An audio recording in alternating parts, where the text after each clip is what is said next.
Welcome to news watch. ముందుగా headlines చూద్దాం. Red book పేరెత్తితే కొందరికి గుండెపోటు వస్తోంది. ఏఐ డీప్ టెక్నాలజీకి కేంద్రంగా ఏపీని మార్చుతాం. తెలంగాణ సైబర్ సెక్యూరిటీ బ్యూరో నిజంగా సైబర్ పెట్రోలింగ్ చేస్తున్నారా? తెలంగాణలో దంచి కొడుతున్న ఎండలు, రేపు ఈ జిల్లాలకు ఎల్లో అలర్ట్. తెలంగాణకు మళ్లీ వర్ష సూచన. రేపు సన్నబియ్య పథకాన్ని ప్రారంభించనున్న సీఎం రేవంత్ రెడ్డి.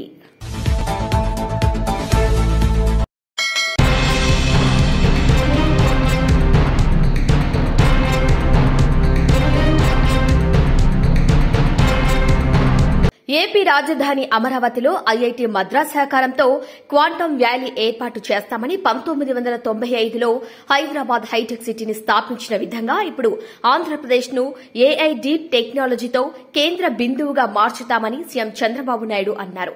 భారతదేశంలో 65% మంది ఏఐ వినియోగిస్తున్నారని, ఇది ప్రపంచ సగటు 30% కన్నా అధికమన్నారు.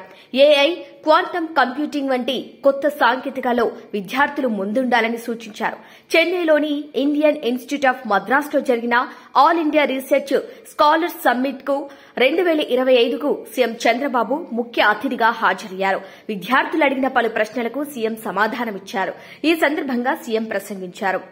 ఇక 1991లో వచ్చిన ఆర్థిక సంస్కరణలు దేశ ముఖ చిత్రాన్ని పూర్తిగా మార్చేశాయి. చైనా ఆర్థిక సంస్కరణలతో ప్రపంచంలో రెండో అతిపెద్ద ఆర్థిక వ్యవస్థగా ఎదిగింది. బ్రిటిష్ పాలకులు మనం దేశం నుంచి వెళ్తూ ఇంగ్లీష్ భాషను మనకు వదిలేసిపోయారు. ఏపీలోని కోహినూర్ వజ్రాన్ని కూడా తీసుకెళ్లారు. టెలికాం రంగంలో అనేక మార్పులొచ్చాయి. ఒకప్పుడు బీఎస్ఎన్ఎల్, వీఎస్ఎన్ఎల్ ఆధిపత్యం ఉండేది. సంస్కరణలు రావడంతో ప్రైవేట్ సంస్థలు కూడా టెలికాం రంగంలోకి వచ్చాయి. ఇదొక గేమ్ చేంజర్ అయింది. ప్రస్తుతం ప్రపంచం చూపు భారతదేశం వైపు మళ్లింది. రాబోయే రోజులంతా భారతదేశానివే. ఐఐటీ మద్రాస్ చాలా విషయాల్లో మొదటి స్థానంలో ఉంది. వివిధ రకాల ఆన్లైన్ కోర్సులు కూడా అందిస్తోంది. ఐఐటీ మద్రాస్ కొత్త ఆవిష్కరణలు, startup Agnikul, Cosmos, Mindgrove technologies వంటి స్టార్టప్లలో నూతన పరిశోధనలు భారతదేశాన్ని అంతరిక్షం, సెమీ కండక్టర్ రంగాల్లో ముందుండేలా చేస్తున్నాయి. ఇక్కడి స్టార్టప్లు దాదాపు 80% సక్సెస్ అయ్యాయి. ఈ ఐఐటీలో తెలుగు రాష్ట్రాల విద్యార్థులు 40% దాకా ఉన్నారని సీఎం అన్నారు. గుడ్, చాలా సంతోషం, మీరందరూ ఇక్కడే ఉన్నారు. మీరు ఏ కాలేజీ పోయినా మీరే కనపడొస్తున్నారు, ఏ దేశానికి పోయినా మీరే కనపడొస్తున్నారు. I'm proud of you. చాలా సంతోషం మిమ్మల్ని చూసినప్పుడు.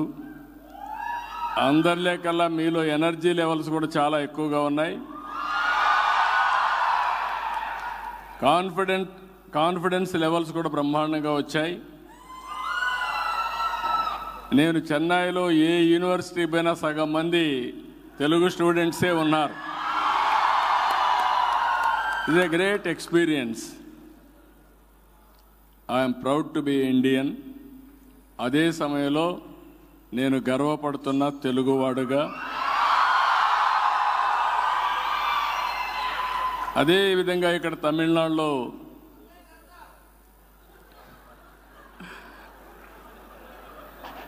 తమిళనాడు కూడా ఈరోజు మనం చూస్తే సౌత్ ఇండియానే ముందే చెప్పాను, మనం అందరం ఈ దేశానికి పెద్ద ఎత్తున కాంట్రిబ్యూట్ చేసే పరిస్థితికి వచ్చాం. ఒక అసెట్గా తయారయ్యాం. ఇప్పుడు ఈ స్టేట్స్ ఎవరైతే మనం అగ్రెసివ్గా ముందుకు పోయాం వీళ్ళందరూ ఆలోచించుకోవాల్సింది పాపులేషన్ మేనేజ్మెంట్లో కూడా జాగ్రత్తగా ఉండాలి. లేకపోతే నార్త్ ఇండియా పాపులేషన్ పెరిగినాక మైగ్రేషన్ అక్కడి నుంచి ఇక్కడికి వచ్చే పరిస్థితికి వస్తారు. ఇప్పుడు విదేశాలకు మనం పోతున్నాం, రేపు అక్కడి నుంచి ఇక్కడికి వచ్చే పరిస్థితి వస్తుంది. గ్రేట్ కంట్రీ కాబట్టి అందరం కూడా పాపులేషన్ మేనేజ్మెంట్లో కూడా జాగ్రత్తగా ఉండి, మీకు ముందుగా యంగ్స్టర్స్ చెప్తున్నా, చదువుకున్న వాళ్ళకి, మీరంతా కూడా కంఫర్ట్ జోన్కి వెళ్ళిపోతూ ఉంటారు. పెళ్లి చేసుకుంటాం, మంచి ఉద్యోగం వస్తుంది, వైఫ్ అండ్ హస్బెండ్ ఇద్దరు పనిచేస్తాం, డబుల్ ఇన్కమ్ వస్తుంది, no kids, let us enjoy అనే థియరీకి వస్తారు. దానివల్ల పాపులేషన్ డ్రాస్టిక్గా తగ్గిపోయే పరిస్థితి వస్తుంది. మనం కానీ జనాభాని మేనేజ్మెంట్ చేయడం, ఈ ట్రాన్సిషన్ కానీ మనం మేనేజ్ చేస్తే రాబోయే 400-500 సంవత్సరాలు ఇండియన్సే ప్రపంచాన్ని శాసించే పరిస్థితిలోకి వస్తారు. ఇది వాస్తవం. మళ్ళీ ఒకసారి మీతో మాట్లాడతాను. మిమ్మల్ని చూస్తూనే ఉన్నా, నేను ఎక్కడున్నా మిమ్మల్ని చూస్తే గర్వపడుతున్నా. నేను చేసిన పని మీరు గుర్తించి పూర్తిగా సహకరిస్తున్నారు. అలాంటి మీకు అందరికీ మనస్ఫూర్తిగా అభినందిస్తూ, మీరు ఒకటే గుర్తుపెట్టుకోండి, 95లో ఐటీ మాట్లాడా, 2025లో ఏఐ మాట్లాడుతున్నా, ఆ రోజు హైటెక్ సిటీ కట్టా, ఇప్పుడు క్వాంటమ్ వ్యాలీగా సిలికాన్ వ్యాలీకి పోటీగా క్వాంటమ్ వ్యాలీ డెవలప్ చేస్తున్నాం. మీరు ఏవైతే ఇన్నోవేషన్స్ ఉన్నాయో అవన్నీ వర్కౌట్ చేయండి. నా ఆశంతా మీ మీదనే, నా కాన్ఫిడెన్స్ కూడా మీ మీదనే.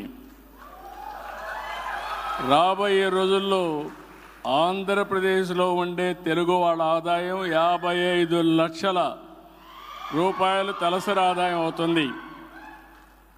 అక్కడ ఉండే వాళ్ళ ఆదాయం 55 లక్షలైతే, వేరే రాష్ట్రాల్లో ఉండే క్రీమ్ ఆఫ్ ది సొసైటీ, వేరే దేశాల్లో ఉండే మీరు ఎంత సంపాదిస్తారో సంపాదించడం కాకుండా మళ్ళీ బ్యాక్ టు ఆంధ్రప్రదేశ్కి వచ్చి డెవలప్ చేసే పరిస్థితి రావాలి. జన్మభూమి కర్మభూమి రెండు కూడా గుర్తుపెట్టుకొని పనిచేయాల్సిందిగా నేను కోరుకుంటూ, కాబట్టి అది చెప్తూనే అప్పుడప్పుడు తెలుగు దేశాన్ని కూడా గుర్తుపెట్టుకోండి. ఎందుకంటే మీరందరూ కూడా ఒక రాజకీయ పార్టీ స్ట్రాంగ్గా ఉంటే పబ్లిక్ పాలసీస్ కూడా స్ట్రాంగ్గా వస్తాయి. పబ్లిక్ పాలసీ స్ట్రాంగ్గా ఉంటే మీ భవిష్యత్తు కూడా బంగారు భవిష్యత్తు అవుతుంది. ఈ విషయం గుర్తుపెట్టుకోవాల్సిందిగా మరొక్కసారి అందరిని కోరుకుంటూ, వండర్ఫుల్ ఈవినింగ్, ఆఫ్టర్నూన్, ఎక్సలెంట్ ఇది వస్తూ ఉంది. ఓకే, పవన్ కళ్యాణ్ బాగున్నాడు, బాలకృష్ణ బాగున్నారు, అందరూ బాగున్నారు. మీరు ఎంత చదువుకున్నా సినిమాలు మాత్రం ఎప్పుడు అభిమానిస్తూనే ఉంటారు. I really appreciate you. అందరికీ వణక్కం. Thank you. Please, crowd, please maintain decorum, please. Crowd, we request you not to.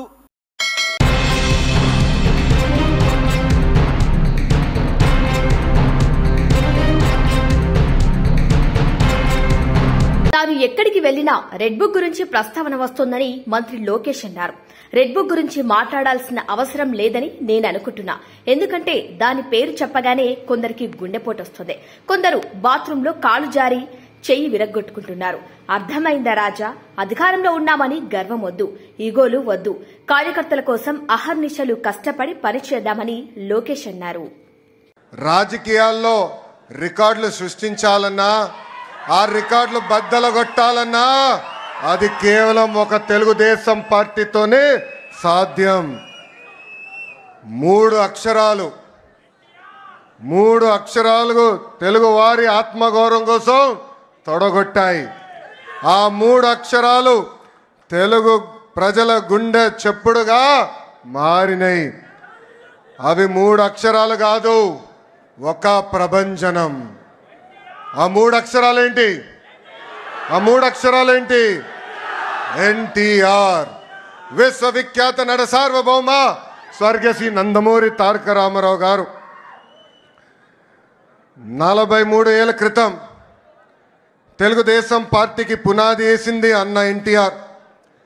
ఆ ముహూర్తం బలం ఏంటో నాకు తెలియదు. ఆ పునాదులు కూడా ఈరోజు గట్టిగా ఉన్నాయి.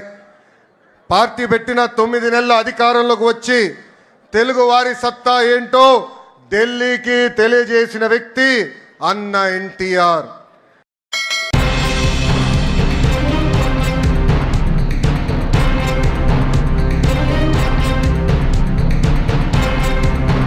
కాంగ్రెస్ బీజేపీ సోషల్ మీడియా అకౌంట్ల మీద ఒక్క కేసు కూడా ఎందుకు పెట్టలేదు? సైబర్ సెక్యూరిటీ బ్యూరోలోకి కేవలం బీఆర్ఎస్ సోషల్ మీడియా కార్యకర్తల అకౌంట్లే కనిపిస్తున్నాయా? కాంగ్రెస్ పార్టీ ఎంపీలు మార్ఫింగ్ ఉన్న ఫోటోలను పోస్టు చేస్తున్నారు. కాంగ్రెస్ సోషల్ మీడియా అకౌంట్ల నుండి దారుణంగా ట్రోల్స్ చేస్తున్నారు. మరి సైబర్ సెక్యూరిటీ బ్యూరోకి ఇవన్నీ కనిపించడం లేదా అంటూ ఆర్ఎస్ ప్రవీణ్ కుమార్ మండిపడ్డారు. కాంగ్రెస్ ఎంపీలు పెట్టిన ఘోరమైన పోస్టులు కలుబూసుకుంటా ఉన్నారు. నేను సైబర్ సెక్యూరిటీ బ్యూరో, మీరు నిజంగా సైబర్ పెట్రోలింగ్ చేస్తుంటే మీకు బీఆర్ఎస్ సోషల్ మీడియా హ్యాండిల్సే కనిపిస్తున్నాయా? ఇలా రేవంత్ రెడ్డి సైన్యం చూడండి ఎంత ఘోరంగా కేటీఆర్ గారి మీద ఘోరంగా మీమ్స్ తయారు చేసి, అదేవిధంగా కేసీఆర్ గారి మీద ఘోరంగా మీమ్స్ తయారు చేసి, అదేవిధంగా ఇంకా ఘోరమైన విషయాలు ఇంకా చెప్పలేము. కేటీఆర్ గారి మీద తెలంగాణ కాంగ్రెస్ ఆటో రాముడు అని చెప్పి ఒకటి, అదేవిధంగా రేవంత్ సైన్యం, అదేవిధంగా కిరణ్ కుమార్ చామల్ అయిన ఎంపీ ఎంత ఘోరమైన కామెంట్స్ చేస్తున్నారు చూడండి. అదేవిధంగా నిన్నగాక మొన్న రేవంత్ రెడ్డి గారిని కేసీఆర్ గారిని పోలుస్తూ ఘోరంగా మనుషుల రెప్యుటేషన్ దెబ్బతీసే విధంగా తెలంగాణ కాంగ్రెస్ డైరెక్ట్గా సోషల్ మీడియా హ్యాండిల్లో చేస్తున్నది. అదేవిధంగా ఈ గౌతమ్ ఇతను ఒక సోషల్ మీడియా యాక్టివిస్ట్. రైతుల బాధలన్నీ, రైతుల కష్టాలు, కన్నీళ్ళన్నీ కూడా ప్రజలకు చెప్పే ప్రయత్నం రాజ్యాంగబద్ధంగా ఆర్టికల్ 19 ఇచ్చిన హక్కులతోని ఈయన చెప్తా ఉన్నాడు. ఈయన మీద ఎంత ఘోరంగా రాస్తారు. బాలిక అత్యాచారం కేసులో కేటీఆర్ ప్రధాన అనుచరుడు, ఇదా మీరు చెప్పేది? మరి వీళ్ళ మీద ఎందుకు ఎందుకు యాక్షన్ తీసుకోలేరు? Telangana Congress media social media activist కదా ఈయన. ఈ గౌతమ్ పోతగోని పోయి సైబర్ క్రైమ్ పోలీస్ స్టేషన్లో కేసు పెడితే కనీసం అక్నాలెడ్జ్మెంట్ కూడా ఇవ్వలేదు. Then where is your cyber policing? అదేవిధంగా మన్నే క్రిషాంక్, ఈయన మీద ఎన్నో అక్రమ కేసులు పెట్టిండ్రు. ఈయన ఉస్మానియా యూనివర్సిటీలో స్కాలర్, ఎన్నో అక్రమ కేసులు పెట్టిండ్రు. ఈయన మీద ఏమని రాసిండ్రు? పెళ్ళై పిల్లలు ఉన్నారు కదరా బాబు, ఇంత గలీజ్ దందాలు చేస్తే బతికేందుకని వెన్నెల కిషోర్ అని చెప్పేసి అవుతానో రాసిండ్రు. ఈయన కంప్లైంట్ చేస్తే దాని మీద కూడా కేసులు లేదు. అదేవిధంగా కేసీఆర్ గారిని తెలంగాణ రావడంలో అత్యంత కీలకమైన భూమిక పోషించి తెలంగాణకు తొలి ముఖ్యమంత్రి అయిన కేసీఆర్ గారిని ఎంతో ఘోరమైన లాంగ్వేజ్తోని ఈ కాంగ్రెస్ డైరెక్ట్గా సోషల్ మీడియా హ్యాండిల్స్లో చేస్తున్నారు. దెన్ నేను ఇవాళ సైబర్ సెక్యూరిటీ బ్యూరో అధికారులను ఓపెన్గా అడుగుతున్నా, ఎక్కడుంది ఫెయిర్నెస్? మీరు రాశారు ఇవాళ సైబర్ సెక్యూరిటీ బ్యూరో ఉన్నతాధికారి రాశారు, ఏమని రాశారు? Hour machine is to create a secure digital environment through transparent, unbiased and efficient practices supported by cutting edge technology అన్నారు. నేను అధికారులను అడుగుతా ఉన్నా, ఎక్కడుంది ట్రాన్స్పరెన్సీ? ఎక్కడ ఉంది ఇక్కడ అన్బయాస్డ్? ప్రతి క్షణం కూడా బయాసే ఉన్నది. లేకపోతే ఈ బీజేపీ సోషల్ మీడియా హ్యాండిల్స్ మీద కానీ, కాంగ్రెస్ సోషల్ మీడియా హ్యాండిల్స్ మీద కానీ, అఫీషియల్ సోషల్ మీడియా హ్యాండిల్స్ మీద కానీ ఇంతవరకు ఒక్క కేసు కూడా పెట్టలేదు కదా మీరు.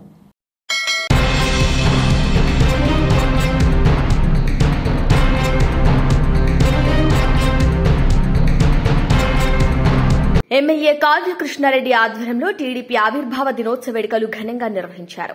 స్థానిక టీడీపీ కార్యాలయం మరియు ట్రంక్ రోడ్లోని ఎన్టీఆర్ విగ్రహం వద్ద ఎమ్మెల్యే కావ్య కృష్ణారెడ్డి పూలమాలలు వేసి ఘనంగా నివాళులు అర్పించారు. ఈ సందర్భంగా ఎమ్మెల్యే కావ్య కృష్ణారెడ్డి మీడియాతో మాట్లాడారు. తెలుగువాడి గొప్పతనం దేశవ్యాప్తంగా చాటేందుకు స్వర్గీయ నందమూరి ఎన్టీ రామారావు తెలుగుదేశం పార్టీని స్థాపించారని అన్నారు. తెలుగుదేశం పార్టీ పేదల కోసం స్థాపించిన పార్టీ అని అన్నారు. దేశవ్యాప్తంగా తెలుగుదేశం జెండా పండుగను ఒక పండుగలాగా ఎంతో ఆనందంగా జరుపుకుంటున్నారని అన్నారు. పార్టీ పెట్టిన 9 నెలల్లోని అధికారంలోకి వచ్చిన ఏకైక పార్టీ టీడీపీ అన్నారు. ముఖ్యమంత్రి చంద్రబాబు నాయుడు, మంత్రి నారా లోకేష్ నాయకత్వంలో పార్టీని మరింత బలోపేతం చేస్తామని తెలియజేశారు. వారి నాయకత్వంలో తాను కూడా కావలి ఎమ్మెల్యేగా కావలిని మరింత అభివృద్ది చేసి పార్టీని బలోపేతం చేసే దిశగా ముందుకు అడుగులు వేస్తామని తెలిపారు. ఈ కార్యక్రమంలో టీడీపీ నాయకులు, కార్యకర్తలు, అభిమానులు పాల్గొన్నారు. రాష్ట్ర తెలుగుదేశం తెలుగు ప్రజల యొక్క పండుగ. తెలుగు భాషకి, ఢిల్లీ పీఠానికి, పేదవాడికి, అడుగు బలహీన వర్గాల వారికి, పెత్తందారీ వ్యవస్థకి నాంది పలికిన రోజు 1982 మార్చి 29వ తేదీన స్వర్గీయ ఎన్టీ రామారావు గారు స్థాపించినటువంటి తెలుగుదేశం పార్టీ జన్మదినం ఈ రోజు.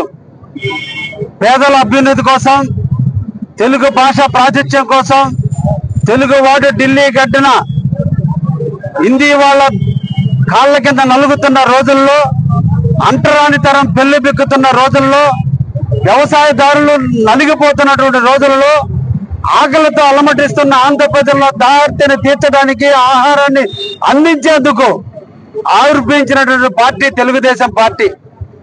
ఎన్టీ రామారావు గారు 1982 మార్చి 29 తెలుగుదేశం పార్టీని స్థాపించి 9 నెలల కాలంలోనే ఆంధ్రప్రదేశ్ నలుమూలలో సంచరించి పేదలందరినీ ఒక తాటి మీద తీసుకొచ్చి తెలుగుదేశం బీసీల పార్టీగా, తెలుగుదేశం బడుగు బలహీన వర్గాల పార్టీగా, పేదల కోసం స్థాపించినటువంటి పార్టీగా నినాదాలతో ముందుకు పోయి అనతి కాలంలోనే రాష్ట్రంలో దేశ చరిత్రలో ఎక్కడ లేని విధంగా గిన్నీస్ బుక్ రికార్డును స్థాపిస్తూ 1983 జనవరి 9 ఆంధ్రప్రదేశ్ రాష్ట్రాన్ని తెలుగుదేశం కైవసం చేసుకుంది. దాన్ని నాంది పలికిన రోజు ఈ రోజున 43 వసంతాలు పూర్తి చేసుకున్నటువంటి సందర్భంలో ఈ రోజున ఈ కార్యక్రమాన్ని, జెండా పండుగ కార్యక్రమాన్ని రాష్ట్ర వ్యాప్తంగా తెలుగుదేశం పార్టీ ఆధ్వర్యంలో ప్రపంచ వ్యాప్తంగా తెలుగు వాళ్ళ ఆత్మ గౌరవానికి సంబంధించిన దినోత్సవంగా ఈ రోజున దేశవ్యాప్తంగా, ప్రపంచ వ్యాప్తంగా జరుపుకుంటున్నారు. స్వర్గీయ రామారావు గారి ఆశయ సాధనలో ఆయన కంటే ఇంకా మిన్నుగా ఈ రోజు చంద్రబాబు నాయుడు గారు ఈ రోజు రాష్ట్ర ప్రజల కోసం, రాష్ట్ర ప్రగతి కోసం, రాష్ట్ర పారిశ్రామిక ప్రగతి కోసం, వ్యవసాయదారుల అభ్యున్నతి కోసం, పేద బడుగు బలహీన వర్గాల జీవితాల్లో మెరుగులు దిద్దేందుకోసం ఈ రోజు తెలుగుదేశం పార్టీ కంకణం కట్టుకుని నిరంతరం కూడా కృషి చేస్తున్నటువంటి చంద్రబాబు నాయకత్వంలో ఈ రోజు తెలుగుదేశం ముందుకు పోతుందని, ఆయన నాయకత్వంలో కావలి తెలుగుదేశం పార్టీ, కావలి నియోజకవర్గ తెలుగుదేశం కమిటీ ఆధ్వర్యంలో నిండుగా మెండుగా కావలి ప్రజలకు సేవ చేసేదానికి నేను ఎమ్మెల్యేగా, నేను తెలుగుదేశం పార్టీ అందరం కలిసి కావాలని అభివృద్ధి చేసి తీరుతామని కూడా ఈ సందర్భంగా తెలియజేస్తున్నాను.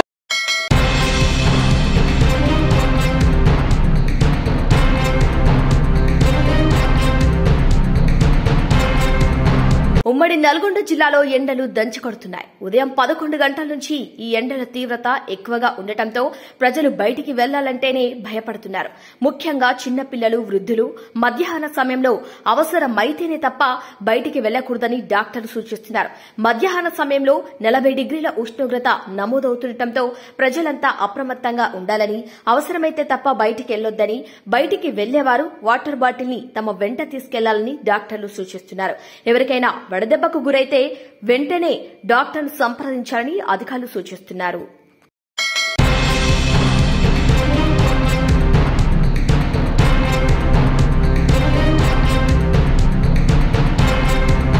ఏప్రిల్ 2, 3, 4 తేదీల్లో తెలంగాణలో తేలికపాటి నుంచి ఓ మోస్తారు వర్షాలు లేదా ఉరుములతో కూడిన వర్షాలు కురిసే అవకాశం ఉందని వాతావరణ కేంద్రం అంచనా వేసింది. శుక్రవారం విడుదల చేసిన రోజువారీ వాతావరణ నివేదిక ప్రకారం రాబోయే 3 రోజుల్లో రాష్ట్రంలో గరిష్ట ఉష్ణోగ్రతలు 2 నుంచి 3 డిగ్రీల సెల్సియస్ పెరిగే అవకాశం ఉంది. అయితే రాబోయే 5 రోజుల నుండి పొడి వాతావరణం కొనసాగే అవకాశం ఉంది. గత 24 గంటల్లో తెలంగాణలో పొడి వాతావరణం నెలకొంది. గురువారం ఆదిలాబాద్ లో అత్యధికంగా 40.8 డిగ్రీల సెల్సియస్ ఉష్ణోగ్రత నమోదైందని నివేదిక తెలిపింది. ప్రస్తుతం ఉష్ణోగ్రతలు 36 నుంచి 41 డిగ్రీల మధ్య నమోదవుతున్నాయి. కాగా ఇటీవల రాష్ట్రంలో అకాల వర్షాలు కురిసిన విషయం తెలిసిందే. అకాల వర్షాల వల్ల పలు చోట్ల పంట నష్టం కూడా జరిగింది.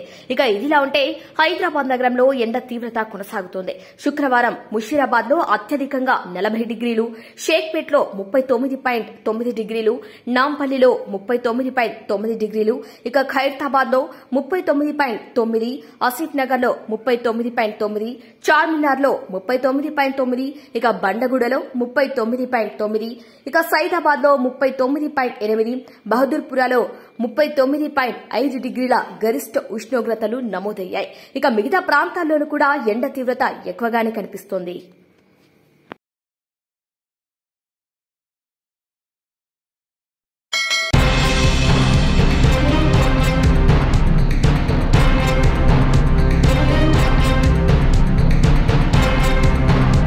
రేషన్ కార్డులందరికీ సన్నబియ్యం పంపిణీ పథకాన్ని సూర్యాపేట జిల్లా హుజూర్ నగర్ లో సీఎం రేవంత్ రెడ్డి రేపు ప్రారంభించనున్నారు.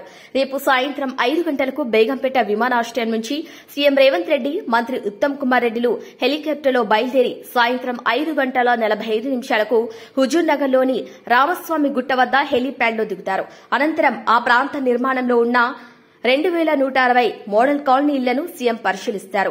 ఇక అక్కడి నుండి రోడ్డు మార్గంలో పట్టణంలోని ఫణిగిరి గట్టుకు వెళ్లే దారిలో రాజీవ్ ప్రాంగణానికి 6.15 గంటలకు చేరుకుంటారు. ఇక ఉగాది పర్వదినం సందర్భంగా బహిరంగ సభలోనే సన్నబియ్యం పంపిణీ పథకాన్ని సీఎం రేవంత్ రెడ్డి ప్రారంభించనున్నారు.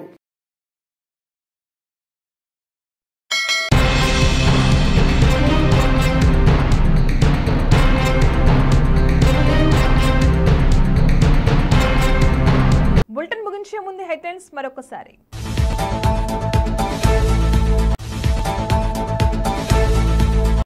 రెడ్ బుక్ పేరెత్తితే కొందరికి గుండెపోటొస్తోంది. ఏఐ డీప్ టెక్నాలజీకి కేంద్రంగా ఏపీని మార్చుతాం. తెలంగాణ సైబర్ సెక్యూరిటీ బ్యూరో నిజంగా సైబర్ పెట్రోలింగ్ చేస్తున్నారా? తెలంగాణలో దంచి కొడుతున్న ఎండలు, రేపు ఈ జిల్లాలకు ఎల్లో అలర్ట్. తెలంగాణకు మళ్లీ వర్ష సూచన. రేపు సన్నబియ్య పథకాన్ని ప్రారంభించనున్న సీఎం రేవంత్ రెడ్డి.